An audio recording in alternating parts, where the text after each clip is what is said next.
नविदा को चंडीगढ़ के मशहूर गर्ल्स कॉलेज में प्रवेश मिल गया था। उसकी खुशी का ठिकाना न था। उज्जवल भविष्य की एक उम्मीद तो पक्की हो ही गई थी, पर सबसे बड़ी बात यह थी कि वह अपने घर से ही भाग जाना चाहती थी। घुटन होती थी उसे यहाँ रहने में। मन में पिता के रौद्र रूप का कुछ ऐसा डर बैठा था कि कोई उससे ऊंची आवाज में कुछ पूछ लेता तो उसके मुंह में शब्द ही नहीं निकल पाते। मम्मी का कभी सिर फूटा होता, कभी गालों पर थप्पड़ों के निशान होते, तो कभी पीठ पर नील पड़े होते। मम्मी को तो लंबे समय तक नाराज रहने या बोलचाल बंद कर रखने का भी अधिकार नहीं था। पापा से अधिक मुंह फुलाकर बात करना भी उन्हें भारी पड़ जाता। वे और पिट जाती। अगर पिटती नहीं तो खाने की थाली फिकती या घर की कोई अन्य चीज टूटती। घर का वातावरण हमेशा तनावपूर्ण बना रहता। उसमें सांस लेना दूभर हो जाता। उसकी सहेलियां अक्सर उसकी मजाक उड़ाती, कब तक बच्ची बनी रहोगी। नविदा की ऐसी कई स्थितियों को देखकर प्रिंसिपल ने उसकी मम्मी को किसी मनोचिकित्सक को दिखाने के लिए सलाह दी। मम्मी पिता से छिपकर उसे मनोचिकित्सक के पास ले गईं। मम्मी बस उसे उठते बैठते पढ़ने पर ही ध्यान देने के लिए समझाती, कुछ बड़ा करने के लिए प्रेरित करती रहती। देख बेटा, अपने पैरों पर खड़ा होना, और वह भी इतना मजबूती से कि कोई तुम्हें धक्का न दे सके, और उससे ऐसा ही किया। वह अच्छे नंबर लाकर चंडीगढ़ के बड़े कॉलेज में आ गई और बहुत जल्दी उसका पहला सेमेस्टर भी खत्म हो गया। उसकी 1 महीने की छुट्टी लग गई थी, इसलिए उसे भी घर आना पड़ा। अभी घर पहुंचे नविदा को 2-3 दिन हुए थे कि एक दिन शाम को बिना किसी पूर्व सूचना के मालिनी उसके घर पहुंच गई। कौन हो तुम? एक अजनबी लड़की को दरवाजे पर बैग और अटैची के साथ खड़े देखकर मालिनी से पिता ने पूछा। नमस्ते अंकल। नमस्ते आंटी, और मैं मालिनी हूँ, नविदा की बेस्ट फ्रेंड और उसकी रूममेट। इसी बीच नविदा बाहर आ गई। मालिनी को देखकर बुरी तरह चौंक गई। मालिनी, तू? उसके चाल ढाल से लग रहा था जैसे घर में तूफान आ गया है। उसकी हरकतें देखकर नविदा व उसकी मम्मी सुलेखा अपने आप में सिमट रही थी, और नविदा के पापा उस संस्कारहीन लड़की को आश्चर्य से त्योरी चढ़ाए देख रहे थे। मालिनी, तू क्यों? मेरा मतलब तू कैसे आ गई? सकपकाई सी नविदा बोली। अरे ऐसे क्यों घबरा रही है? तेरे साथ छुट्टियां बिताने आई हूँ, वह उसकी पीठ पर हाथ मारती हुई बोली। चल मेरा सामान अंदर रख और बाथरूम स्लीपर लेकर आ। आंटी जी, कुछ खाने पीने का इंतजाम कर दीजिए, बहुत भूख लगी है। सुलेखा किचन में घुस गई। नविदा उसका सामान अंदर रख बाथरूम स्लीपर उठा लाई। मालिनी ने आराम से जूते खोल स्लीपर पहन कहा, जा मेरे जूते भी कमरे में रख, मेरी अटैची से तौलिया निकाल लाना। नविदा के तौलिया लाने पर मालिनी वॉशरूम में घुस गई। नविदा के पिता को नविदा के साथ उसका नौकरों जैसा व्यवहार अखर गया। सुलेखा पकौड़े बना लाई। मालिनी फ्रेश होकर टेबल पर आ गई। पूछा, क्या बनाया आंटी? वाह पकौड़े, तू भी खा नविदा, क्या स्वादिष्ट पकौड़े बनाए हैं आंटी ने। इस नविदा को भी सिखा दीजिए, कभी कभी पीजी हॉस्टल के रूम में ऐसे ही पकौड़े बनाकर खिला दिया करना। नविदा तुम्हारी नौकरानी है ना? एकाएक नविदा के पिता बुदबुदाए। अंकल, कुछ कहा आपने? उन्होंने कोई जवाब नहीं दिया। रात को मालिनी कमरे में नविदा से अपने व्यवहार के लिए माफ़ी मांग रही थी। पर तू ऐसा क्यों कर रही है? मेरे पिता के मन में मेरी बेस्ट फ्रेंड की इमेज खराब हो जाएगी। तू देखती जा मैं क्या करती हूँ। दूसरे दिन नाश्ते की टेबल पर सब चुपचाप नाश्ता कर रहे थे, लेकिन मालिनी का घमासान जारी था। वह नविदा को किसी न किसी चीज़ के लिए किचन में दौड़ा रही थी। अच्छा, वह अखबार भी उठाकर देना तो जरा नविदा। वह इत्मीनान से टोस्ट के ऊपर आमलेट रखकर खाते हुए बोली। नविदा ने अखबार लाकर उसे दे दिया। देखना अंदर क्या छिपा है। एक पिता ने अपनी 3 बेटियों नदी में धक्का देकर मार डाला। कितने वैश्य होते हैं ये पुरुष। अपने शारीरिक क्षमता पर बहुत घमंड है इन्हें। औरतों को कमजोर समझते हैं। औरत इनके लिए एक शरीर मात्र है। बीवी के रूप में भी औरत का शोषण करते हैं। कमजोर मानसिकता के खुद होते हैं और मारते पीटते सताते बीवियों को हैं। मेरा पति ऐसा करेगा तो हाथ पैर तोड़कर रख दूंगी। नविदा और सुलेखा सन्न बैठी रह गई। पापा के सामने मालिनी की ऐसी बेबाकी से नविदा की टांगें कांपने लगी। हाथ से दूध का गिलास छूट गया। नविदा, पापा की क्रुद्ध दहाड़ गूंजी। तमीज नहीं है तुम्हें, इसलिए भेजा है तुम्हें घर से बाहर पढ़ने के। तुम समय देखो न जगह, कुछ भी डिस्कस करने लग जाओ। नविदा को लगा कि पापा का गुस्सा आज या तो उसकी मम्मी को हलाल करेगा या फिर उसे। लेकिन मालिनी इत्मीनान से बोली, यह क्या नविदा, दूध पीती बच्ची है क्या अभी? चीज़ें गिराती रहती है और तू काँप क्यों रही है? हर वक्त काँपती रहती है, क्लास में, कॉलेज में, टीचर के सामने। अंकल, इसे किसी मनोचिकित्सक को दिखाइए, मानसिक रूप से बीमार है आपकी बेटी। नविदा के पापा गुस्से में नाश्ता पटक कर बाहर चले गए। नविदा खुद को संयत नहीं कर पा रही थी। मालिनी के सामने तो पापा ने किसी तरह खुद को नियंत्रित कर लिया, पर इसका खामियाजा उसे बाद में भुगतना पड़ेगा। पापा के जाने के बाद मालिनी नविदा को खींच कर कमरे में ले गई और छाती से चिपका लिया।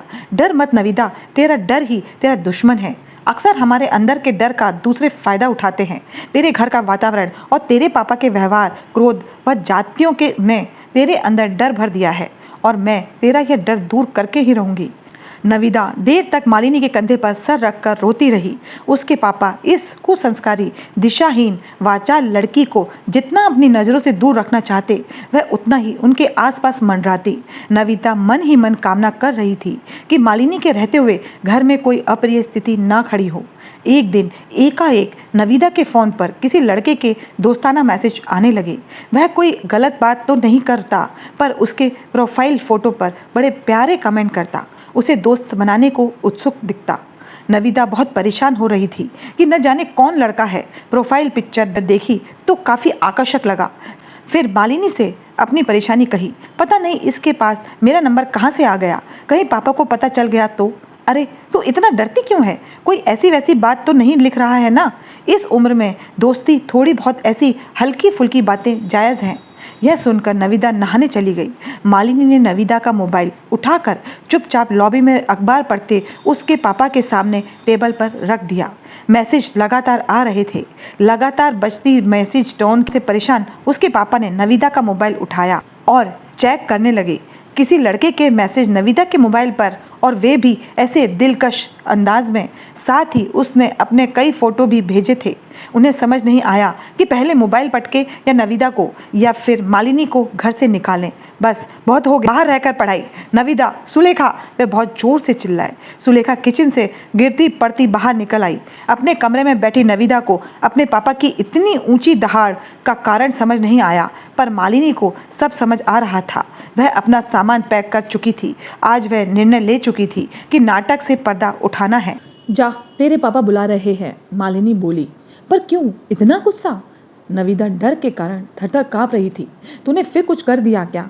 कुछ नहीं किया मैंने, तू जा तो सही। उसने नविदा को कमरे से बाहर धकेल दिया। जी पापा, नविदा हकलाते हुए बोली। कौन है ये? कौन? ये लड़का इसलिए भेजा था तुम्हें चंडीगढ़ कि तू लड़कों के साथ गुलछड़े उड़ाए, ऐसी बिगड़ैल, संस्कारहीन, आवारा लड़कियों के साथ दोस्ती करे। कौन लड़का पापा? मुझे नहीं पता आप किसकी बात कर रहे हैं। पर फिर पापा के हाथ अपना मोबाइल देखकर नविदा का सर चकरा गया। बुला अपनी उस सहेली को बाहर। बहुत हो गया, बाहर रहकर पढ़ाई, अब तू यहीं रहकर पढ़ेगी। तेरी मम्मी के उल्टे सीधे अरमान हैं ये। यहाँ कॉलेज नहीं है क्या? मैं इस लड़के की अभी पुलिस में रिपोर्ट करता हूँ, नविदा के पापा बोले। ऐसा क्यों कर रहे हैं आप? पहले नविदा को आराम से बैठकर पूछ तो लीजिए कि कौन है यह। सुलेखा बोली। तू चुप रह, तेरी सह पर ही बिगड़ रही है। एकाएक नविदा के पापा का एक सन्नाटेदार थप्पड़ सुलेखा के गाल पर पड़ गया। अब तक मालिनी भी लॉबी में आ चुकी थी। वह बोली, यह क्या कर रहे हैं अंकल आप? शर्म नहीं आती आपको? तुम चुप रहो, मेरे परिवार के बीच में बोलने का तुम्हें कोई हक नहीं है। मेरी बेटी को बिगाड़ कर रख दिया है तुमने, नौकर बना कर रख दिया है इसे इतने दिनों से। नविदा के पापा उतने ही गुस्से में चिल्लाए। नीचे सुर में बात कीजिए अंकल मुझसे, नविदा की तरह दहाड़ सुनने की आदत नहीं है मुझे।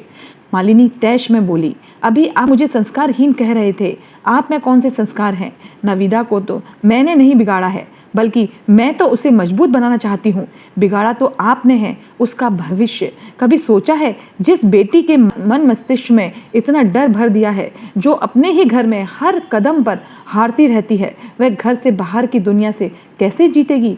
आज मेरा उससे नौकरों जैसा व्यवहार आपको चुभ रहा है, लेकिन आपने उसे जितना आत्महीन व डरपोक बना दिया है, कल जमाना दबाएगा उसे। विवाह के बाद आप जैसे ही कोई पुरुष उसका फायदा उठाएंगे। कैसे लड़ेगी नविदा अपने जीवन की छोटी सी भी कठिनाई से, परेशानी से? हर जगह आप खुद तो नहीं खड़े रहेंगे ना उसके साथ। आंटी का जीवन नर्क बना दिया है आपने। आपकी पत्नी है ये, क्या कसूर है इनका? शरीर पर पड़ी आपकी मार इनके मन मस्तिष्क को उससे भी ज़्यादा घायल कर देती होगी। बेटी के सामने और कर गई होगी, आज बेटी की सहेली के सामने। अगर इतना ही जोर से आंटी मार दे आपको, इस समय तो कैसा लगेगा आपको? घर का माहौल इतना दम घोंटू बना रखा है आपने। मैं 2 ही दिन में उकता गई।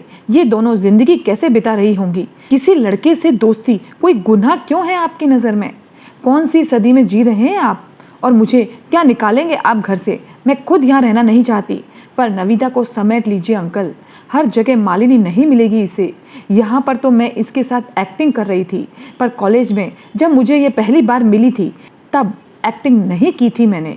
इसे मिलने वाला हर इंसान मालिनी नहीं होगा जो इसकी असलियत जानकर गलत फ़ायदा न उठाए। और जिस लड़के के मैसेज नविता के लिए आ रहे थे वह मेरा भाई है।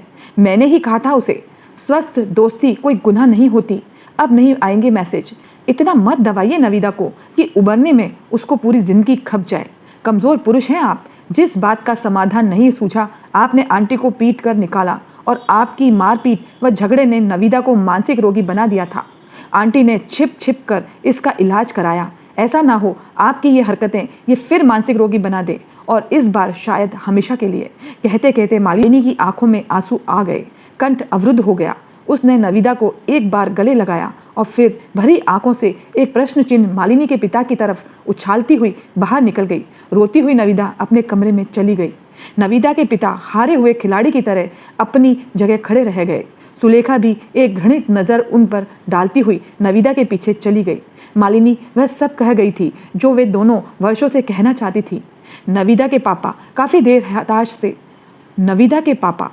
देर हताश से वैसे ही खड़े रहे। इतने कड़े और स्पष्ट शब्दों में उन्हें आईना कोई नहीं दिखा पाया था। फिर अचानक उनकी आंखों से आंसू निकले कि सचमुच बड़ी गलती कर गए जीवन में। उनकी फूल सी बच्ची मनोचिकित्सक के चक्कर काट चुकी है नन्ही सी उम्र में, और उन्हें पता ही नहीं। मालिनी उनके सामने एक प्रश्न चिन्ह टांग गई थी।